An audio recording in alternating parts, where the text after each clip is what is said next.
તને ખરીદી રહ્યો છું આખા મહિના માટે। આજથી આખા મહિના માટે તું ફક્ત મારો પલંગ ગરમ કરીશ।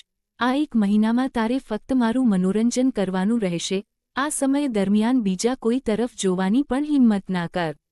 વિરાટ સિંઘાનિયા માયાના કાન પાસે આવ્યો અને ખૂબ જ મોહક અવાજમાં કહ્યું, જેનાથી માયાના રૂંવાટા ઊભા થઈ ગયા। થોડા સમય પહેલા એક મોટા ઓરડામાં એક માણસ મોટા સોફા પર બેઠો હતો। તેની સામે છોકરીઓની લાઈન લાગી હતી। તે બધી સુંદર હતી, તેમના ચહેરા પર મોહક સ્મિત હતું। અહીં તેમને તેમની સામે બેઠેલા એક ખાસ માણસ સમક્ષ રજૂ કરવામાં આવ્યા। તે ખૂબ જ સુંદર હતો અને શહેરનો એક પ્રખ્યાત ઉદ્યોગપતિ હતો। આ માણસનો આખા શહેરમાં ઘણો દરજ્જો હતો। તેનું નામ વિરાટ સિંઘાનિયા હતું। વિરાટ સિંઘાનિયા 28 વર્ષનો ખૂબ જ સુંદર યુવાન હતો। તેનો દેખાવ અને તેનું સ્નાયુબદ્ધ શરીર એવું હતું કે તે કોઈપણ છોકરીને તેના પ્રેમમાં પાડી શકે છે। પરંતુ વિરાટ સિંઘાનિયાને પ્રેમ શબ્દ બિલકુલ ગમતો ન હતો। તેણે તેના જીવનના દરેક સંબંધ ફક્ત સ્વાર્થ માટે બનાવ્યા હતા અને પ્રેમ? તેને ખબર નહોતી કે તે શું છે। તે માનતો હતો કે લાગણીઓ ફક્ત વ્યક્તિને લાચાર બનાવે છે અને તે વ્યવહારુ બનવામાં વધુ માનતો હતો। તેથી તેના માટે લાગણીઓ વગેરેનું મૂલ્ય જરાય નહોતું। જો કોઈ વસ્તુનું કોઈ મૂલ્ય હોય તો તે સંપત્તિ, ખ્યાતિ, દરજ્જો અને તેનું પોતાનું વલણ હતું। વિરાટ સિંઘાનિયાની ઠંડી આંખો દૂરથી છોકરીઓને જોઈ રહી હતી। વિરાટ સિંઘાનિયાની બાજુમાં બેઠેલા તેના નવા બિઝનેસ પાર્ટનરે વિરાટને કહ્યું, આ અમારા ક્લબના કેટલાક સુંદર ડાન્સર્સ છે। તમે આજે રાત્રે તમારા મનોરંજન માટે તેમાંથી કોઈપણને પસંદ કરી શકો છો। અમારા નવા બિઝનેસ ડીલ માટે આ મારા તરફથી એક નાની ભેટ છે। તે માણસના હોઠ પર બેશરમ સ્મિત હતું। હાથમાં વાઇનનો ગ્લાસ લઈને વિરાટ સિંઘાનિયાએ છોકરીઓ તરફ જોયું। તે બધી સુંદર પોશાક પહેરીને આવી હતી। શ્રી વિરાટ સિંઘાનિયા સમક્ષ રજૂ થવાના ખબર પડતાં જ દરેક છોકરીની આંખો ઉત્સાહ અને ગભરાટથી ભરાઈ ગઈ। દરેક છોકરી ફક્ત પસંદ થવા માંગતી હતી।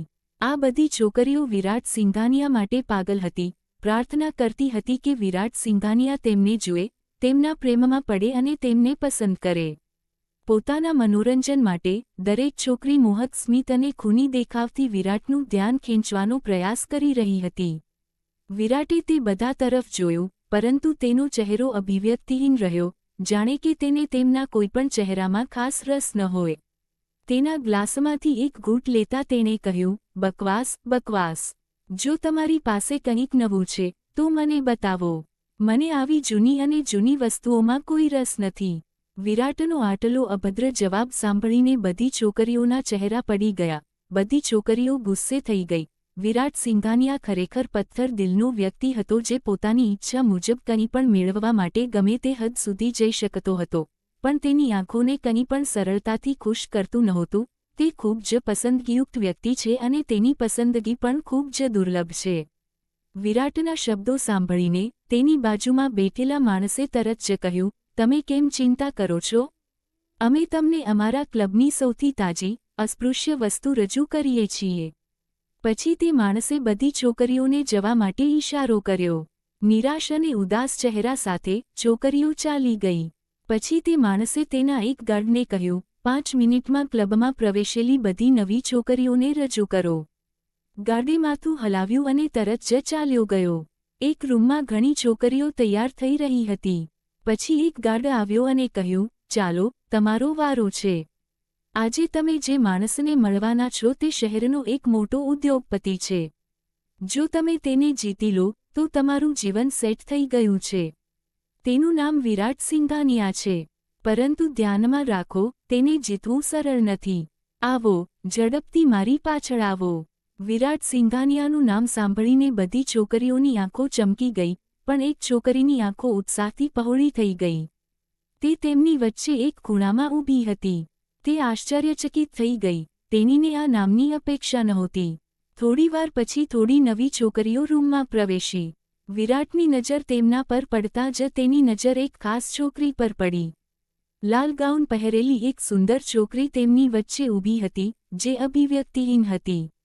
તેને જોઈને વિરાટે પોતાની ભમર ઉછાળી। તે છોકરી બીજું કોઈ નહીં પણ માયા દેશમુખ હતી। માયા વિરાટની ભૂતપૂર્વ પત્ની છે, જે હકીકત થોડા લોકો સિવાય કોઈને ખબર નથી। વિરાટે માયા સાથેના લગ્ન તેની ઈચ્છા વિરુદ્ધ હોવાથી તેને છૂટાછેડા આપી દીધા હતા. માયા વિરાટની ભૂતપૂર્વ પત્ની છે, જે હકીકત થોડા લોકો સિવાય કોઈને ખબર નથી. વિરાટે માયાને છૂટાછેડા આપી દીધા કારણ કે તેની સાથે તેના લગ્ન તેની ઈચ્છા વિરુદ્ધ હતા. વિરાટના હાવભાવ આઘાતથી અંધારામાં બદલાઈ જાય છે. તેની સામે બેઠેલા માણસ કહે છે, તે અમારા ક્લબમાં નવીનતમ ઉમેરો છે. તે લાંબા સમયથી ત્યાં નથી. તે તેનું સૌભાગ્ય છે કે તેની કારકિર્દી તમારા જેવા અસાધારણ વ્યક્તિ સાથે શરૂ થઈ રહી છે. બધી છોકરીઓ વિરાટની સામે ઊભી છે. માયા, જે માથું નમાવીને ઊભી હતી, તે તેની તરફ જોતી પણ નથી. વિરાટ ઊભો રહે છે, તેનો વાઇન ગ્લાસ ટેબલ પર મૂકે છે અને છોકરીઓ પાસે જાય છે. સોફા પર બેઠેલો માણસ ખુશ થઈ રહ્યો હતો કે વિરાટ આ છોકરીઓમાં રસ લઈ રહ્યો છે. વિરાટ ચારે બાજુથી તે છોકરીઓને જોઈ રહ્યો હતો, પરંતુ વાસ્તવમાં તેની નજર ફક્ત માયા પર હતી. દરેક છોકરી તેની શૈલી, તેના સેક્સી સ્મિત, તેના સેક્સી ફિગરથી વિરાટને આકર્ષવાનો પ્રયાસ કરી રહી હતી. તે તેને સ્પર્શ કરી રહી હતી, તે તેને આકર્ષિત કરી રહી હતી, પરંતુ વિરાટ કોઈ છોકરીમાં રસ દાખવી રહ્યો ન હતો. તે ફક્ત માયા તરફ એકાગ્રતાથી જોઈ રહ્યો હતો, જે બીજી છોકરીઓની જેમ પોતાનો મોહક દેખાવ તો દૂર, વિરાટ તરફ જોઈ પણ રહી ન હતી, જાણે તેને તેનામાં બિલકુલ રસ ન હોય. માયા વિરાટને મહત્વ આપતી ન હતી, તેની તરફ જોતી પણ ન હતી. આ વાત વિરાટના હાવભાવ બગાડે છે. વિરાટ માયાનો હાથ પકડીને તેને ભીડમાંથી બહાર કાઢે છે, બીજા હાથથી તેની કમરને કડક રીતે પકડી રાખે છે. માયા વિરાટની છાતી પર ચોંટી રહી હતી, પણ છતાં પણ તેની તરફ જોવાનો ઇનકાર કરી રહી હતી. વિરાટ, ચહેરા પર એક કપટી, તોફાની સ્મિત સાથે, બોલ્યો, મને તે જોઈએ છે. વિરાટના જવાબથી તે માણસ ખુશ થઈ ગયો, પરંતુ બીજી બધી છોકરીઓ અવાચક રહી ગઈ. આ સરળ, સામાન્ય છોકરીમાં એવું શું ખાસ હતું કે વિરાટે તે બધી સેક્સી, હોટ છોકરીઓને તેના માટે અવગણી દીધી? તો મારી ભૂતપૂર્વ પત્નીને પણ શોખ છે? વિરાટને આખરે પોતાના માટે કોઈ મળી ગયું છે તે જોઈને તે માણસ ખૂબ ખુશ છે. ચોક્કસ, શ્રી વિરાટ, મારે તમારી પસંદગીની પ્રશંસા કરવી જોઈએ. તમે સૌથી સુંદર છોકરીને સ્પર્શ કર્યો છે, તે હમણાં જ ટીમમાં જોડાઈ છે. તમે જે છોકરી પર હાથ મૂક્યો છે તે તમારી છે. આ છોકરી તમારી સેવામાં હશે, તે આજે તમારું મનોરંજન કરશે. વિરાટ માયા તરફ ધ્યાનથી જુએ છે. તેમના 1 વર્ષના લગ્નજીવનમાં આ પહેલી વાર હતું જ્યારે તેણે તેને આટલી નજીક, સામસામે જોઈ હતી. નહીંતર, તેમના લગ્ન પછી, તેણે ક્યારેય માયાને પોતાના ઘરમાં રહેવા દીધી ન હતી, કે તેણે તેને પોતાની નજીક આવવા દીધી ન હતી. તેમના લગ્ન પછી પણ, માયા તેના પિતાના ઘરે રહેતી હતી.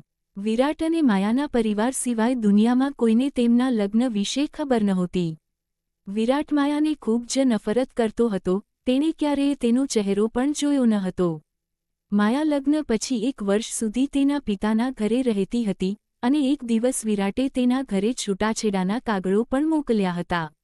કોઈને ખબર નહોતી કે તેમનો સંબંધ ક્યારે શરૂ થયો કે સમાપ્ત થયો. વિરાટે બધાને રૂમમાંથી બહાર જવા માટે ઈશારો કર્યો, કારણ કે તે હવે તેમની હાજરીમાં બીજા કોઈને સહન કરી શકતો ન હતો. તેની નજર હજુ પણ માયાના ચહેરા પર સ્થિર હતી, જે નીચું હતું. તેણે વિરાટ તરફ જોવા માટે પોતાની પોપચા પણ ઊંચી કરી ન હતી. વિરાટના ઈશારા પર, તે માણસ, છોકરી અને બધા રક્ષકો રૂમમાંથી બહાર નીકળી ગયા. બધા જતાની સાથે જ, વિરાટના હાવભાવ કઠણ થઈ ગયા. વિરાટે માયાની કમર પર પોતાની પકડ મજબૂત કરી દીધી, જેનાથી માયાને દુખાવો થવા લાગ્યો. તો, તમે આ ધંધો ક્યારે શરૂ કર્યો? વિરાટના શબ્દો કઠોર હતા, જેનાથી માયાનું હૃદય ફાટી ગયું. ખરું કે, આ લગ્ન બંનેની ઈચ્છા વિરુદ્ધ હતા, પણ માયાને વિરાટ ખૂબ ગમતો હતો. જ્યારે તેણે પહેલીવાર વિરાટને જોયો ત્યારે તે તેના પ્રેમમાં પડી ગઈ. વિરાટ લગ્નથી ખુશ નહોતો, પણ માયા વિરાટના હૃદયમાં સ્થાન બનાવવા માટે મક્કમ હતી, પરંતુ વિરાટે તેને તે તક આપી નહીં. તેણે લગ્નને સફળ બનાવવાનો પ્રયાસ કર્યો, પરંતુ તેને ફક્ત વિરાટ તરફથી અપમાન અને નફરત જ મળી. એક દિવસ જ્યારે છૂટાછેડાના કાગળો તેના ઘરે આવ્યા, ત્યારે તેની બધી આશાઓ અને સપના ચકનાચૂર થઈ ગયા, તે ભાંગી પડી. વિરાટે તેને છૂટાછેડાના કાગળો સાથે ભરણપોષણ તરીકે કેટલાક પૈસા મોકલ્યા હતા, જેને માયાએ સ્વીકારવાનો સ્પષ્ટ ઇનકાર કર્યો અને છૂટાછેડાના કાગળો પર સહી કરી. તેણે બધા પૈસા પાછા મોકલી દીધા. છૂટાછેડા પછી બંને વચ્ચે કોઈ સંબંધ નહોતો, પરંતુ માયાએ કલ્પના પણ નહોતી કરી કે તેઓ આ રીતે મળશે. હિંમત એકઠી કરીને માયાએ પોતાની આંખો ઊંચી કરી અને વિરાટની આંખોમાં જોયું. ઠંડા અવાજમાં કહ્યું, હું ગરીબીમાં રહેવા માંગતી નથી. મારા શોખ છે જે પૂરા કરવા માટે મને પૈસાની જરૂર છે. હવે જ્યારે મારા પતિ મને છોડીને ગયા છે, ત્યારે મારે તેમને પૂરા કરવાનો રસ્તો શોધવો પડ્યો. મને પૈસાની જરૂર છે, ઘણા પૈસા. માયાના શબ્દો સાંભળીને વિરાટના ચહેરા પર કાળી પડી ગઈ. ઓહ, તો મારી ભૂતપૂર્વ પત્નીને પણ શોખ છે? તમે પૈસા માટે તમારું શરીર વેચવા માટે આ બજારમાં પ્રવેશ કર્યો છે? અદ્ભુત. કોઈ વ્યક્તિને કયા શોખ માટે દબાણ ન કરી શકાય? મેં તમને છૂટાછેડા આપ્યા તે સારું થયું. તમારા જેવી છોકરીઓ પત્ની બનવા માટે નથી પણ ફક્ત તેમની શારીરિક ઈચ્છાઓ સંતોષવા માટે છે. વિરાટે દાંત કચકચાવ્યા. ખબર નહીં કેમ, પણ અચાનક ખૂબ ગુસ્સો આવ્યો. જો કે વિરાટના શબ્દો માયાને ખૂબ દુઃખ પહોંચાડી રહ્યા હતા, તે તેને પોતાનું દુઃખ બતાવવા માંગતી ન હતી. અને તે શા માટે કરે? તે એવા પુરુષને કેમ કંઈ બતાવે જેણે તેની સાથે લગ્ન કરતા પહેલા 2 વાર વિચાર્યું ન હતું, છૂટાછેડા આપતા પહેલા 2 વાર વિચાર્યું પણ ન હતું, તેનો ચહેરો પણ જોયો ન હતો, તેની લાગણીઓનો પણ વિચાર કર્યો ન હતો. ચહેરા પર મોહક સ્મિત સાથે તેણીએ વિરાટના ગળામાં હાથ ફેરવીને કહ્યું, જો એવું હોય તો ચાલો, હું તમારી ઈચ્છા પૂરી કરીશ અને તમે મારી ઈચ્છા પૂરી કરો. ગમે તે હોય, થોડા દિવસોથી મંદીનો માહોલ છે. તમારા જેવો કોઈ ધનવાન માણસ પકડાશે નહીં. જો તે આજે પકડાઈ જશે, તો હું કોઈ કસર છોડવાની નથી.